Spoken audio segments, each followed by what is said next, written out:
हो शानका साथ गौरवको साथ छाती फुलाएर भन्ने हो। देश बनाउने मान्छे हो। कुनै लुटे लाग्नेले बनाउँदैन।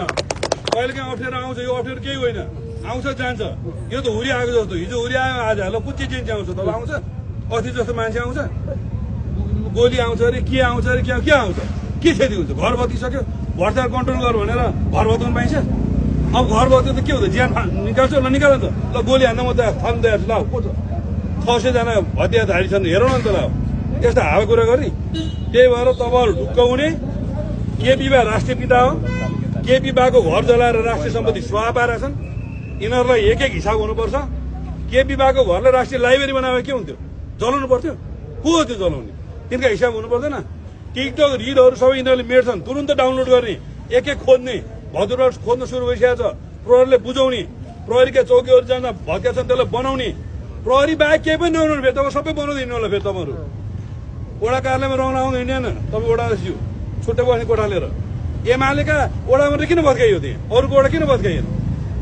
त्यसैमा फेरि अरूलाई भत्काउनु पर्यो भनेन।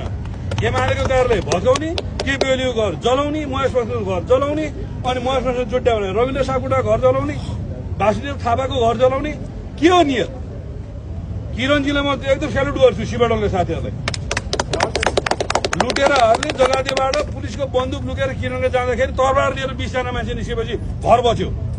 हामी तरबार लिने मान्छे होइन, तर आवश्यक पर्यो भने मुलुकको हितको लागि तरबार बोक्नुपर्छ। यो कुरा तपाईँहरू नडराउने। टोलमा सुरक्षा समूह बनाउने, युवा संघ काङ्ग्रेस के हो केही नभन्ने। अब युवा संघ, नेभी संघ, काङ्ग्रेस, एमाले सब एक ठाउँमा बस्ने, आउँदो फागुनको चुनावमा देखाउने यिनीहरूलाई। ठिक छ, ल भ्रष्टाचार गरेछ भने भ्रष्टाचार गरेछ भने त राज्यले जफत गर न, छानबिन गरेर। हिजो राणाहरूको हामीले दरबारलाई अधिग्रहण गरेर होइन र? हिजो ललिता निवास भनेर पञ्चायतहरूको अधिग्रहण गरेर होइन र? आज ललिता निवास भनेर राज्यको सम्पत्ति भएन? राष्ट्रिय सम्पत्तिले ध्वस्त पार्ने। व्यक्तिको घर पनि त अधिग्रहण गर्न पाइन्छ, व्यक्तिको घर चलाउनु पाइन्छ, सिंहदरबार चलाउनु पाइन्छ, अख्तियार चलाउनु पाइन्छ। सर्वोच्च अदालत किन जलाएको? सदन किन जलाएको? 14,000 मान्छेले जेलबाट किन भगाएको? कसले भगाएको? रविजी जेलबाट हतगढी खोरेर प्रधानमन्त्री हुन निस्के होइन? भयो त प्रधानमन्त्री। अनि बालनको सल्लाहकार अहिले गृहमन्त्री, अनि बुढापाकाले खायो भन्न होइन? अनि अहिले ठुली आमै कति जेठी त? हाम्रो केपी भन्दा 1 वर्ष जेठी हेरन्। केपी बा बुढा भयो भनेर हटाएर सुशीला कार्की 1 वर्ष जेठी ठुली आमाले बनाएको होइन? अब बनाउँछन् नि ठुली आमाले बाटो, बनाउँछन् नि ठुलो आमाले वडा, सिंहदरबार बनाउँछन् नि त।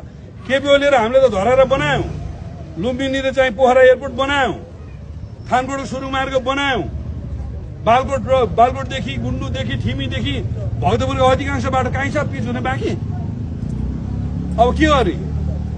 अब सुशीला दिदीले आएर यहाँ सुनको लेपन लाउने बनायौँ त हामीले। खानपान समस्या हल गऱ्यौँ त, अस्पताल बनायौँ त हामीले, गएर चित्त नबुझ्यो होइन? 7 लाख घर भूकम्पमा बनायौँ त, ल बनाउँ त। अब त्यही भएर प्रहरी चौकी बनाउन हामीले सहयोग गर्ने।